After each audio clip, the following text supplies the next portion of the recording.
ఆశీర్వదించమని తండ్రి. ఎవరెవరు ప్రభువా వినుచున్నటువంటి వారు నాయన చెవులుండి వినేవారుగా ప్రభువా ప్రతి ఒక్క చెవిని ఆశీర్వదించుము నాయన. ఒక్క అక్షరమును కూడా ప్రభువా మరచిపోకుండా తండ్రి త్రోసి వేయకుండా ప్రభువా తండ్రి చదువుచ్చినటువంటి మీ వాక్య ధ్యానాంశమునందు ప్రభువా ప్రతి ఒక్కరి హృదయము తండ్రి ఇదిగో గ్రహించి ప్రభువా హృదయంలో భద్రపరచుకుని నిమిత్తమైన ఆయన ప్రతి ఒక్క హృదయము మీ వైపునకు త్రిప్పుకొని మీ వాక్యముతో నాయన మమ్మందరిని బలపరిచి నడిపించమని యేసుక్రీస్తు పరిశుద్ధ నామములో ప్రార్థించుచున్నాము మా పరలోకపు తండ్రి.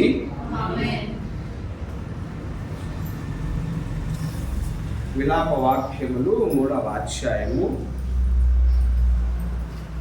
22 నుంచి 32వ వచనం వరకు ధ్యానించుకుందాం. విలాప వాక్యములు 3:22 నుంచి 32.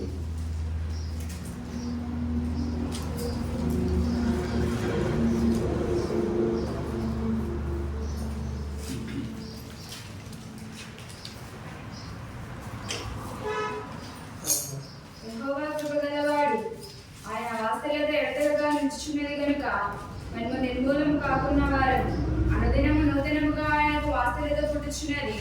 నీవు ఎత్తైన నమ్మదగిన వాడవు. యెహోవా నా భాగమని నేను అనుకొనుచున్నాను. ఆయన యందు నేను నమ్మిక ఉంచుకొనుచున్నాను. తను ఆశ్రయించు వారి ఎడల యెహోవా దయాళుడు. తను వెదుగు వారి ఆయన దయ చూపువాడు. నరులు ఆశ కలిగి యెహోవా అనుగ్రహించి రక్షణ కొరకు ఓపికతో కనిపెట్టు మంచిది. యవ్వన కాలంలో కాడి మోయట నరునికి మేలు. అతని మీద దాన్ని మోపిన వాడు యెహోవాయే గనుక అతడు ఒంటరిగా కూర్చుండి మౌనంగా ఉండవలెను. ఇది క్షణాధారము కలుగునేమో అని అతడు బూడిదలో మూతి పెట్టుకొనవలెను. అతడు తను కొట్టిన వాని తట్టు తన చెంపను త్రిప్పవలెను.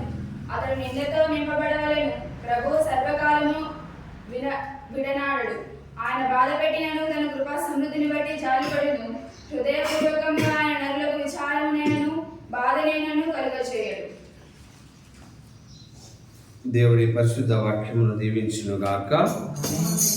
నీవు చేసిన మేలులకు నీవు చూపిన కృపలకు నీవు చేసిన మేలులకు నీవు చూపిన కృపలకు వందనం యేసయ్యా,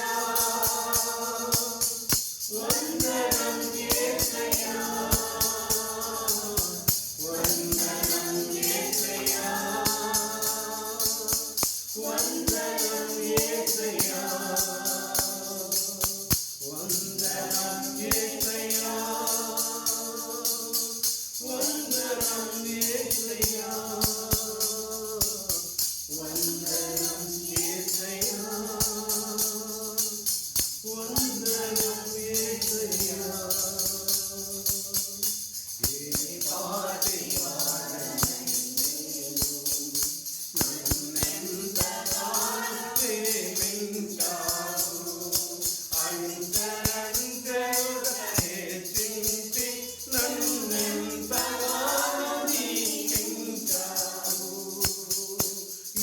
పాటి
దేవుని పరిశుద్ధ నామము మహిమపరచబడునుగాక. అపోస్తలుల కార్యములు 5వ అధ్యాయము 34వ వచనము నుండి 42వ వచనము వరకు ధ్యానించుకుందాం. అపోస్తలుల కార్యములు 5వ అధ్యాయము 34 నుండి 42. సమస్త ప్రజల వలన ఘనత నొందిన వాడను ధర్మశాస్త్రోపదేశకుడునైన గమలీయేలును ఒక పరిసయ్యుడు మహాసభలో లేచి, ఈ మనుషులను కొంతసేపు వెలుపల ఉంచుడని ఆజ్ఞాపించి వారితో ఇట్లను, ఇశ్రాయేలీయులారా, ఈ మనుషుల విషయమై మీరేమి చేయబోచున్నారో జాగ్రత్త సుమండి. ఈ దినములకు మునుపు తూదాలేసి తానొక గొప్పవాడనని చెప్పుకొని ఇంచుమించు 300 మంది మనుషులు వారితో కలుసుకొని వాడు చంపబడెను. వానికి లోబడిన వారందరూ చెదరి వ్యర్థులేరు. వానికి తరువాత జనసంఖ్య దినములలో గలిలయుడైన యూదా అను ఒకడు వచ్చి ప్రజలను తనతో కూడా తిరుగుబాటు చేయ ప్రేరేపించి వాడు కూడా నశించింది. వానికి లోబడిన వారందరూ చెదిరిపోయింది. కాబట్టి నేను మీతో చెప్పున్నదేమనగా, ఈ మనుషుల జోలికి పోక వారిని విడిచిపెట్టుడి. ఈ ఆలోచన అయినను ఈ కార్యమైనను మనుషుల వలన కలిగినదాయన అది వ్యర్థమగు. దేవుని వలన కలిగినదాయన మీరు వారిని వ్యర్థపరచలేరు. మీరు ఒకవేళ దేవునితో పోరాడువారో తెలుసుకుని వారతని మాటకు సమ్మతించి అపోస్తులను పిలిపించి కొట్టించి యేసు నామమును బట్టి బోధింపకూడదని ఆజ్ఞాపించి వారిని విడుదల చేసిరి. ఆ నామం కొరకు అవమానం పొందుటకు పాత్రులని ఎంచబడినందున వారు సంతోషించుచు మహాసభ ఎదుట నుండి వెళ్ళిపోయి ప్రతిదినము దేవాలయంలోనూ ఇంటింటను మానక బోధించుచు యేసే క్రీస్తు అని ప్రకటించుచుండెడి.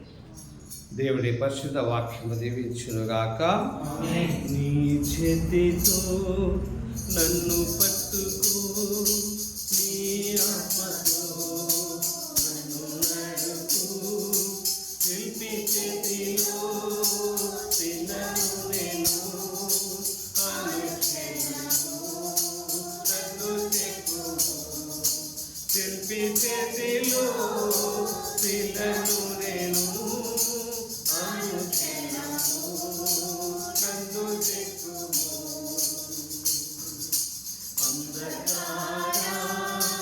అంధకారమున సంచరించిన భయము లేదు, నీ వాక్యము శక్తిగలది, అది నాకు నిత్య వెలుగు. నీ వాక్యము శక్తిగలది, అది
దేవుని పరిశుద్ధ నామము మహిమపరచబడును గాక.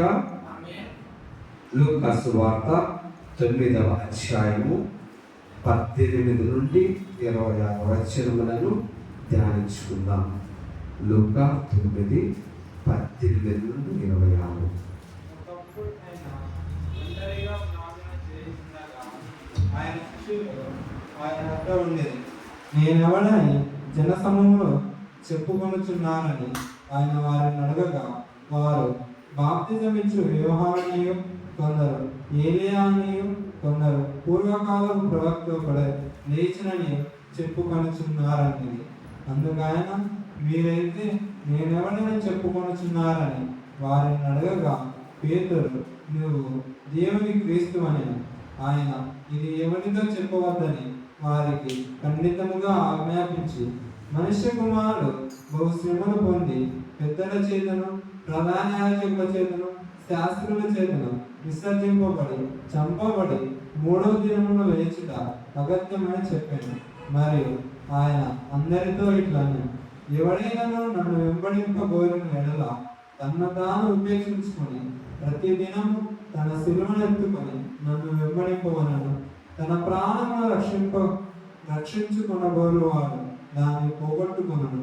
నా నిమిత్తమై తన ప్రాణమును పోగొట్టుకొనువాడు దానిని రక్షించును. ఒకడు లోకమంతయు సంపాదించి తన్ను తాను పోగొట్టుకొనిన ఎడల లేక నష్టపరచుకొనిన ఎడల వానికేమి ప్రయోజనము? నన్ను గూర్చియు నా మాటలను గూర్చియు సిగ్గుపడేవాడెవడు వాని గూర్చి మనుష్య కుమారుడు తనకును తన తండ్రికి పరిశుద్ధ దూతలకు కలిగి ఉన్న మహిమతో వచ్చినప్పుడు సిగ్గుపడడు. ఇక్కడ నిలిచి ఉన్న వారిలో కొందరు దేవుని రాజ్యము చూచు వరకు మరణము రుచి చూడరని నేను మీతో నిజముగా చెప్పుచున్నానని. దేవుని పరిశుద్ధ వాక్యమును దీవించును గాక. నీవుంటే నాకు చాలా యేసయ్యా అనే పాటలో నీవుంటే నాకు చాలా యేసయ్యా, నీవుంటే నీవు తప్ప యేసయ్యా,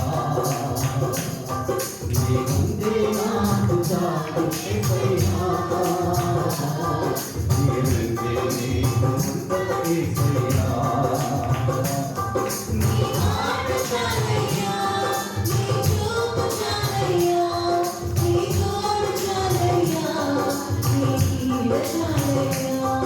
Thank you.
ఇదిగో మీరు జీవాహారము ఆత్మాహారము నువ్వు పంచుకొని పోవచ్చు ఉండగా తండ్రి మాట్లాడుచున్న ఆత్మ మీరై ఉన్నారు ప్రభువా, మాట్లాడించుతున్న ఆత్మ మీరై ఉన్నారు తండ్రి. ప్రభువా నిలబడి ఉన్నది ఏ రూపమైనది తండ్రి, ఆత్మస్వరూపడి ప్రభువా మీరే మాతో మాట్లాడుచున్నారు. దేవాది దేవ మీ పరిశుద్ధ నామమునకు స్తుతులు చెల్లించుకోవచ్చు. కూడి వచ్చిన మాకందరికీ తండ్రి మీ మాటలు ప్రభువా నిత్య జీవాహారముగా తండ్రి ఆ యొక్క పలుకులు తండ్రి ఆయన మా జీవిత మార్గమునకు వెలుగు దీపములు ప్రభువా. పోయిన వారు తండ్రి మీరు మాకేమేమి బోధించినారు దేవ, మీ కృపాసక్త సంపూర్ణతలో తండ్రి ఈ దినమందుకు మీ వాక్యం ద్వారా మా అందరినీ బలపరచుకున్నాం. మీ యొక్క కృపా సత్యమైనటువంటి మార్గంలో మమ్మల్ని నిరంతరం బలపరిచి నడిపించుకోవడమని ప్రభువా ఈ వాక్యంలో తండ్రి మేము ఒక్కొక్క మాటలు చదువుకుని ధ్యానించుకుని మేమందరూ పంచుకొచ్చున్నాం.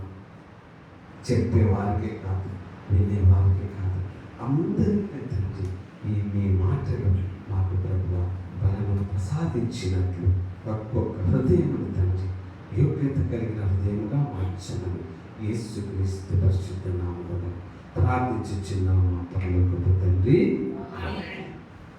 అందరం కూర్చుందాం. దేవుని పరిశుద్ధ నామములు అందరికీ వందనములు.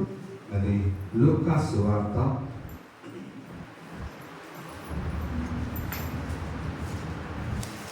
12వ అధ్యాయము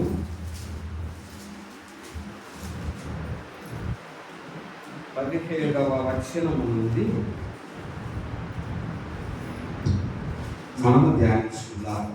అప్పుడు అతడు నా పంట సమకూర్చుకొనుటకు నాకు స్థలము చాలదు కనుక నేనేమి చేతునని తనలో తాను ఆలోచించుకొని నేను ఇలాగ చేసేదను. నా కొట్లు విప్పి వాటికంటే గొప్ప వాటిని కట్టించి అందులో నా ధాన్యం అంతటిని నా ఆస్తిని సమకూర్చుకొని నా ప్రాణముతో ప్రాణమా అనేక సంవత్సరములకు విస్తారమైన ఆస్తి నీకు సమకూర్చబడి ఉన్నది సుఖించుము సుఖించుము, తినుము తినుము, త్రాగుము త్రాగుము, సంతోషించుము సంతోషించుమని చెప్పుకొందును అని అనుకొనెను. అనుకునేను. అయితే అయితే దేవుడు వెర్రివాడ ఈ రాత్రి నీ ప్రాణము అడుగుచున్నారు. నీవు సిద్ధపరిచినవి ఎవరి అగునని అతనితో చెప్పాను. దేవుని ఎడల ధనవంతుడు కాక తన కొరకే సమకూర్చుకొనువాడు అలాగుననే ఉండునని చెప్పాను. చాలు. దేవుని పరిశుద్ధ మాటలు మనందరి హృదయంలో ఒక బలముగా ఉన్నట్లు ఆస్వాదించాలని ప్రభునందు ప్రియులారా, ఇక్కడ ఒక వ్యక్తి ఈ లోకమే స్థిరమైనది, అతను సంపాదించినదంతయు కూడా భద్రపరుచుకొని దానినే నమ్ముకొని జీవించాలని చెప్పి ఆనందపడుచు సంతోషించుచు తన ప్రాణముతో మాట్లాడుకుంటూ ఉన్నాడు. ఎదుటి వారితో మాట్లాడుకోవడం లేదండి, తన ప్రాణంతో చెప్పుకుంటున్నాడు. మనకు కూడా చాలా మందిని ఏమనుకుంటామంటే, ఓ మంచి జాబ్ ఉంది, మంచి ఇల్లు ఉంది, మంచి వాహనాలు ఉన్నాయి, ఏ కొదువ లేదని మనము అనుకుంటూ చాలా మంది చెప్పొచ్చుంటాం, మాకేం తక్కువ లేదండి, ఉన్నాయి, పర్వాలేదు, ఇబ్బంది లేదు అని మనం అనుకుంటూ ఉంటాం. అయితే ఆ ఆలోచనలో మనం చేసే తప్పు ఏమిటంటే, ఇదే స్థిరము అని మనం ఆలోచించడం. దీనికి సర్వమును చూస్తూ ఉన్నటువంటి ఒక లోకాధిపతి ఒకరు ఉన్నారు.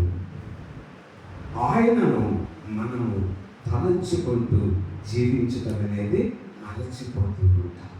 ఇతనికేమో సమృద్ధిగా ఉందండి, ఆస్తి సమృద్ధిగా ఉంది, ఎక్కడ పెట్టుకోవాలో అర్థం కావట్లేదు, కొత్తగా గోడౌన్లు కూడా కట్టించి, ఈ మధ్య చూడండి పేద ప్రజలకు అందవలసిన బియ్యము నిన్న చూసాము, పెద్ద పెద్ద గోడౌన్లో దాచిపెట్టున్నారు. అంటే 2 కంతులు ఇవ్వాలి రేషన్ బియ్యం, ఒకటి స్టేట్, ఒకటి కేంద్రం. అయితే ఒక్కసారి ఇస్తా వచ్చారు, 2 ఇవ్వకుండా వచ్చారు. ఒక్కసారి ఇస్తూ రెండోసారి ఇవ్వాల్సినది భద్రపరిచి పెట్టేసారు. ఇప్పుడు స్క్వాడ్ వచ్చి పడి వాటన్నిటిని పట్టేసింది. పెద్ద పెద్ద గోడౌన్లలో స్టాక్ ఉందండి, వేల మూటలు.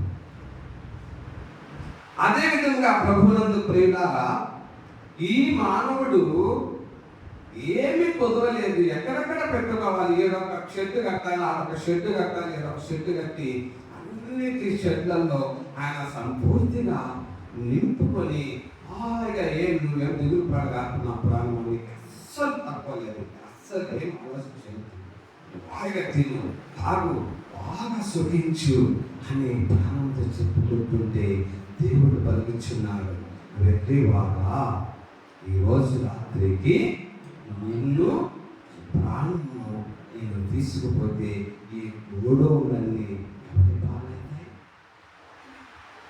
ఎవరో ఒకరు దాచిపెట్టేశారండి. బియ్యం ఉంది, పేదలకు పంచమన్న మొత్తము అతను దాచిపెట్టాడు.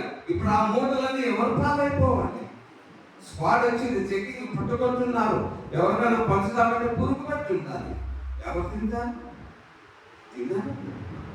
దేవుడు కూడా అదే మనకు బోధించున్నారు. మనము ఈ భూమి శాశ్వతమని మనం అనుకుంటూ ఉన్నాం. లేదండి, చాలా పొరపాటు. ఇది శాశ్వతము కాదు.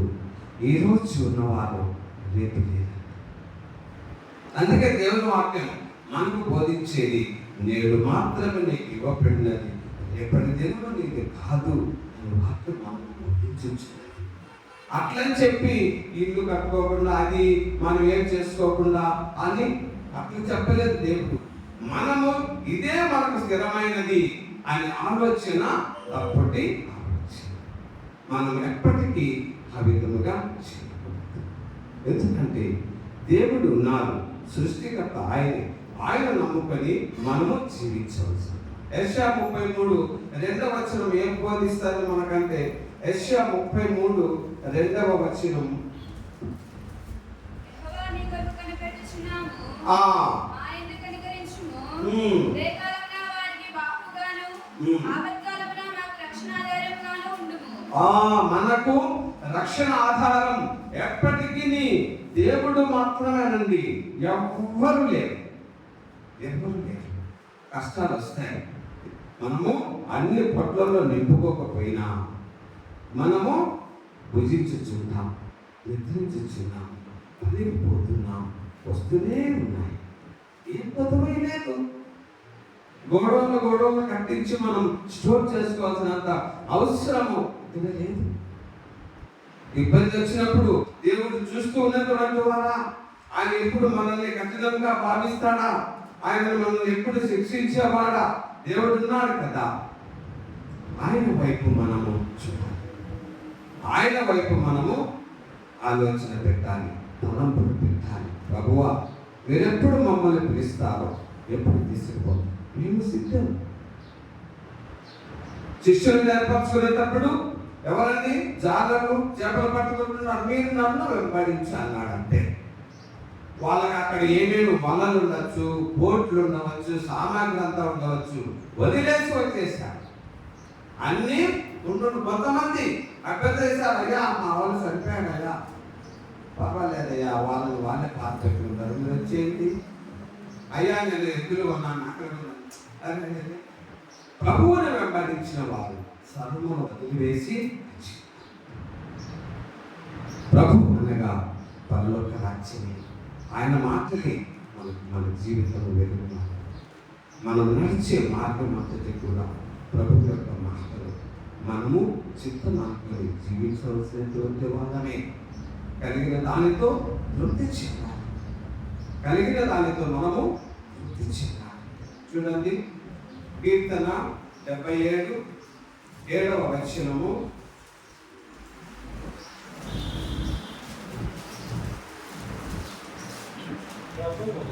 ప్రభువు నిత్యము విడనాడున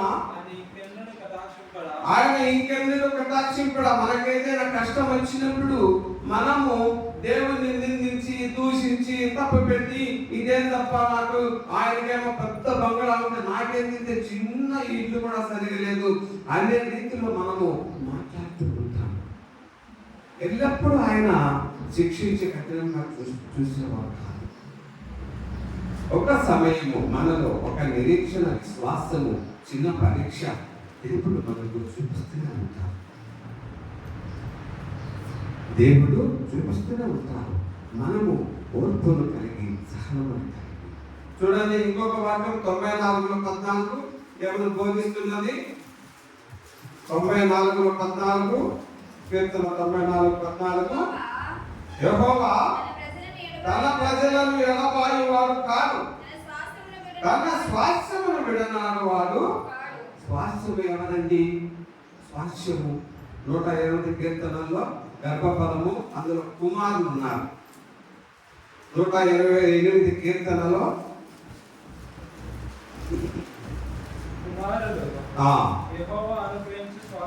చూసారండి, కుమారులు యెహోవా అనుగ్రహించు స్వాస్థ్యం అనగా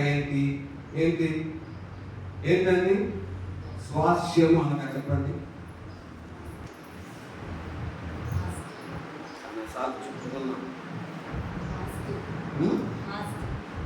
ఆస్తి. అదే ఏం స్వాస్థ్యము అనగా? స్థిరమైన. ఏంటండి స్థిరమైన అంటే? ఇప్పుడు నువ్వు మగపిల్లోడు, ఒక ఇంటి నుంచి ఒక అమ్మాయి మీ ఇంటికి వస్తుంది, కోడలు కదా. నీవు ఈ ఇంటికి స్వాస్థ్యం, నీవు ఆ ఇంటికి కాదు. నీవు ఈ ఇంటిలో జన్మించావు, ఈ ఇంటికే స్వాస్థ్యం.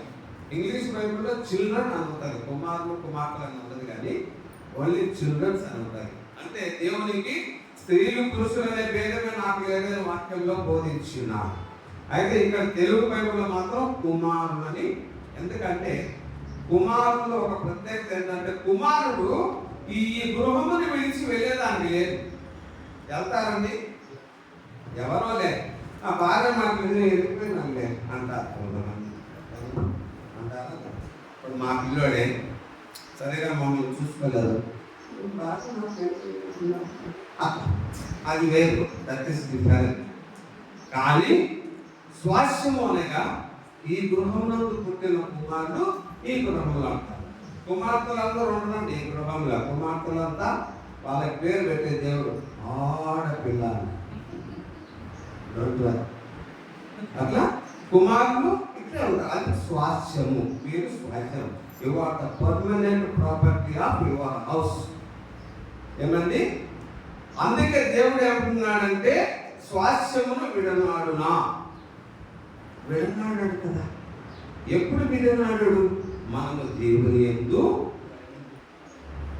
లేకుండా ఉంటే ఎట్లా?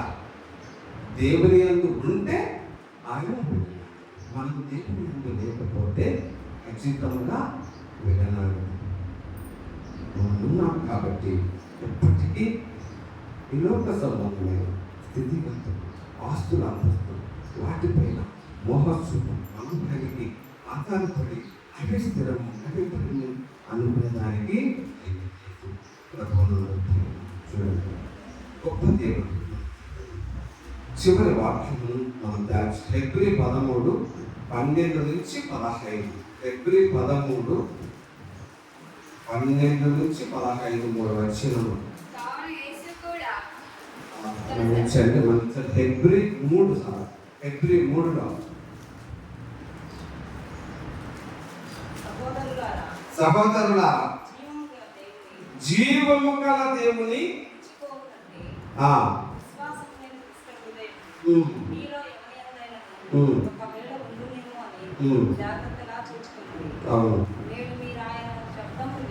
నేను మీరు ఆయన శబ్దమును వినిన ఎడల కోపము పుట్టించినప్పటి వలె మీ హృదయములను కఠినపరచుకొనకూడని ఆయన చెప్పిన కనుక పాపము వలన కలుగు భ్రమచేత మీరు ఎవడను కఠినపరచబడకుండానట్లు నేను అనబడు సమయం ఉండగానే ప్రతి దినమును ఒకరినొకడు బుద్ధి చెప్పుకున్నది. ఏదైనగా మొదటి నుండి మనకున్న దృఢ విశ్వాసము అంతమునట్టుకు గట్టిగా చేపట్టిన ఎడలనే క్రీస్తులో పాలివారము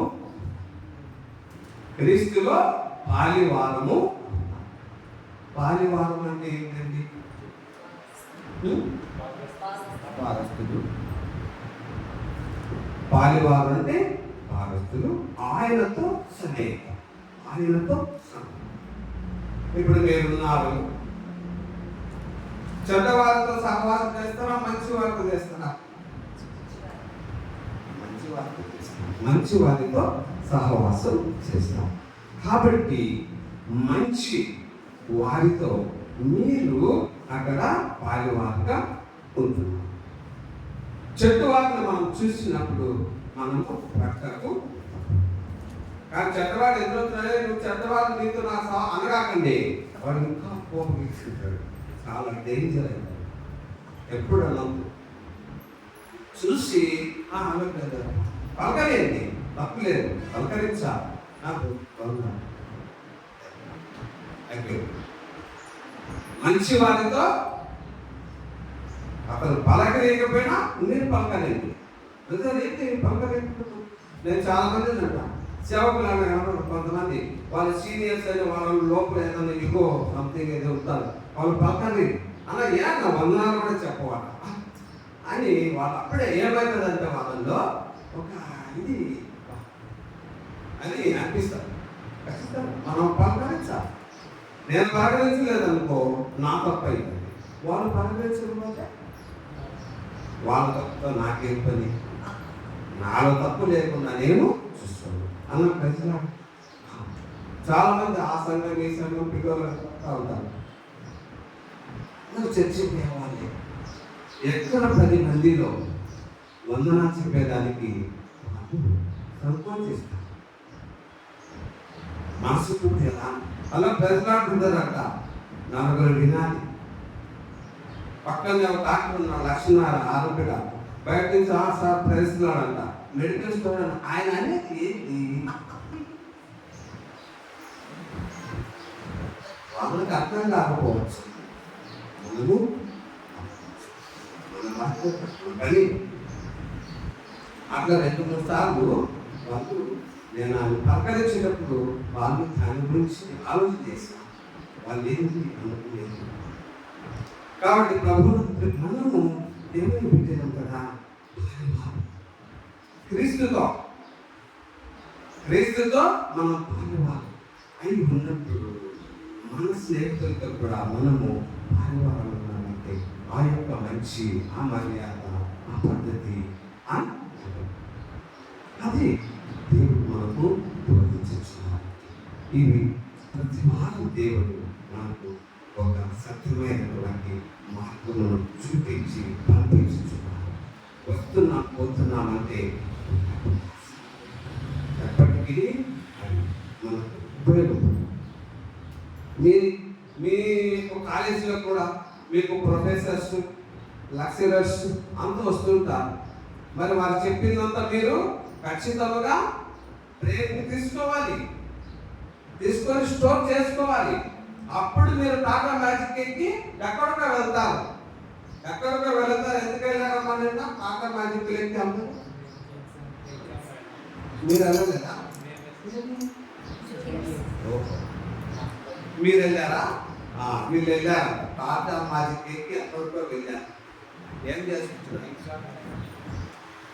ఆ ఎగ్జామ్స్కు మీ లెక్చరర్స్ కానీ ప్రొఫెసర్స్ కానీ మీకు ఇచ్చినటువంటి ఆ యొక్క లెసన్స్లో మరి క్వశ్చన్ కానీ ఆన్సర్స్ కానీ ఒక ల్యాబ్లో మీ ప్రాక్టికల్స్ కానీ ఏదైనా సరే మీకు ఇక్కడ సాధన చేపించి సీక్రెట్గా వెళ్ళి ఒక ప్లేస్లో కూర్చొని రాయాలి. కాపీలు అందించే సెంటర్ పడిందా? అందించలేని స్ట్రిక్ట్గా ఉండే సెంటర్ వచ్చిందా?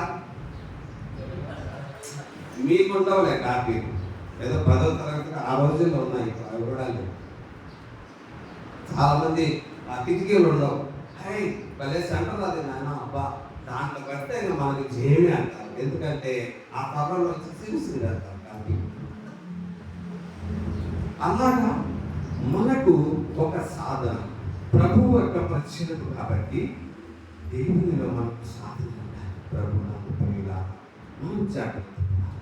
ఎందుకంటే ఈ లోకము ఈ దినములలో యుద్ధ కాలంలో ఉన్నటువంటి యువకుల పైన ప్రభావితం ఎక్కువగా చూపించే ప్రమాదం ఉంది.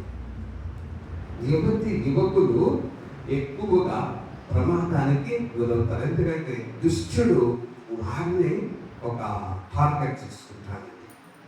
అందువలన ముఖ్యంగా ఇక్కడ యువకులు మీరు ఎక్కడికి పోయినా ప్రభుత్వంలో ఇక్కడ మీకు ఒక మేలు, మీకు ఒక ఉపకారం, మీకు ఒక సహాయం, మీకు ఒక మంచి ఈ సంఘంలో ఇచ్చినారు. ఎక్కడికి పోయినా కూడా మీరు జ్ఞాపకం పెట్టుకోవాలి. మర్చిపోనే చూడండి, విలాప వాక్యములలో 3వ అధ్యాయంలో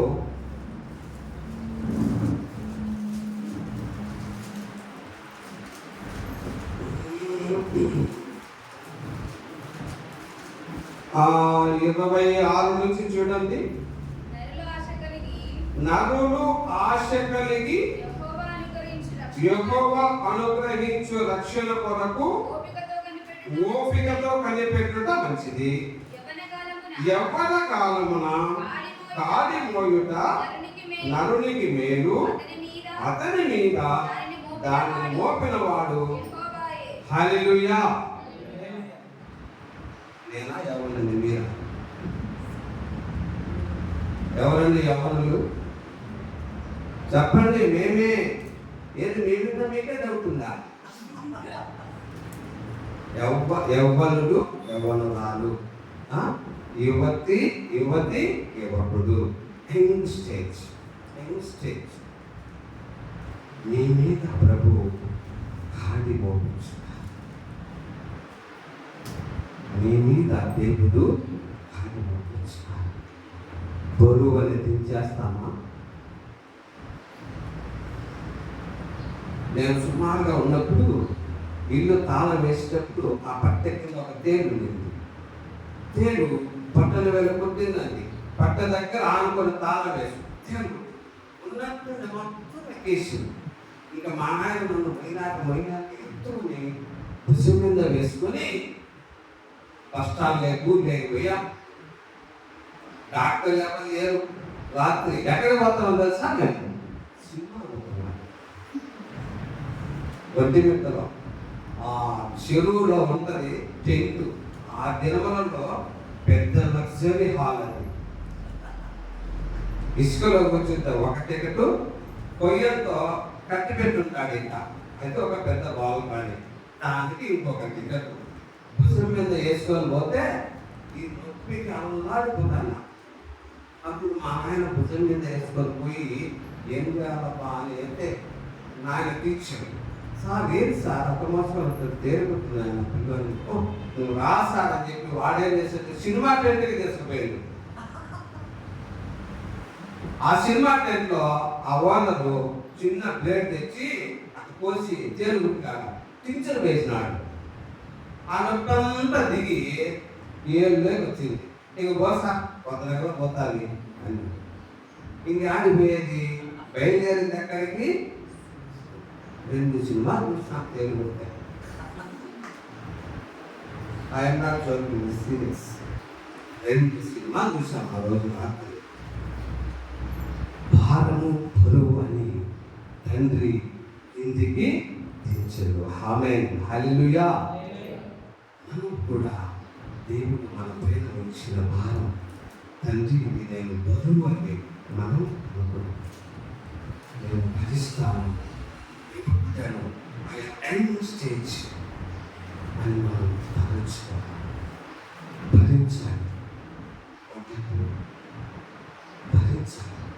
ఏమండి? ఇప్పటికైనా యుక్త వయసులో దేవుడు మనకి ఏదైనా భారం మాట్లాడు. ఆ భారం ఏదైనా కావచ్చు. చెడు సాహసం చేయొద్దు నాయన అన్నాడు. అది ఒక ఆజ్ఞ. నీకు చేయాలని ఉంటే ప్రభు చేయవద్దు. అది భారం అనిపించవచ్చు, కానీ చేయకుండా వెతికి వచ్చావంటే నీకు అది. కాబట్టి ఎప్పటికీ దేవుడు మనల్ని శిక్షించని వారు కాదు, ఆయన రక్షించేవారు. ఆయన కృప కలిగిన నామం. ఆయన కృప నిరంతరం ఉంటుంది మన మీద. ఆయన కృప నిరంతరం. జెఫన్య 3:5 చివరి వచ్చిన మన మధ్య బ్రదర్ ఉన్నారు. ఆయనకు ఇష్టం 10 నిమిషాలు బ్రదర్, కరెక్ట్గా 10 నిమిషాలు దేవునికి సంబంధించినటువంటి వాక్యం. జెఫన్య 3:5 వచనం. ఒక్కటే ఒక వచనం. అయితే న్యాయము తీర్చు యెహోవా దాని మధ్యన ఉన్నాడు. అక్రమము చేసేవాడు కాదు ఆయన. అనుదినము తప్పకుండా ఆయన న్యాయ విధులను బయలుపరచును. ఏది కూడా మనము దాచిపెట్టుకోవాలి. నీతిహీనులు వాళ్ళకి ఇది సిగ్గు, ఇది భయం, అది ఇది ఉండదు. మనం నీతిమంతులం కాబట్టి సిగ్గుపడాలి, భయపడాలి. ఇది తప్పు, ఇది ఒప్పు. దేవుడు మనకు ఇచ్చిన మనము సిగ్గుపడే వారంగా ఉంటామా, ధైర్యము కలిగిన వారంగా? నీవు ప్రతి ఒక్కరం ఈరోజు చిన్న పరీక్ష. తప్పులు చేసుకుంటూ పోతాం, నాకేం సిగ్గే అని అనుకోకూడదు. దేవుడు చూస్తున్నాడు, రహస్యమందున తండ్రి చూస్తున్నాడు. కాబట్టి మనము తీర్పు తీర్చేవారు. ప్రభు కొద్ది మాటలు దీవించుగాక. సహోదరులు ఖచ్చితంగా time is exact 10 minutes because we will follow the timing here. They have to go to their college